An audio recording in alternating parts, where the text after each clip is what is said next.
Hi అందరికీ. ఇవాళ సంవత్సరం పాటు నిలవ ఉండే దబ్బకాయ పచ్చడి ఎలా తయారు చేసుకోవాలో చూద్దాము.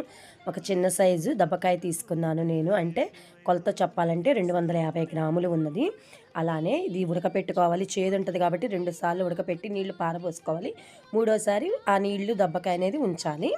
ఒక బౌల్ తీసుకొని దబ్బకాయ చిన్న సైజు ముక్కలు చేసి పక్కన పెట్టుకోవాలి. ఈ దబ్బకాయ సరిపడ కొలత ఉప్పు, చిన్న టీ గ్లాసు ఉప్పు, చిన్న టీ గ్లాస్ కారం, 5-6 ఎల్లిపాయ రమ్మలు మిక్సీ పెట్టుకొని పక్కన పెట్టుకోవాలి.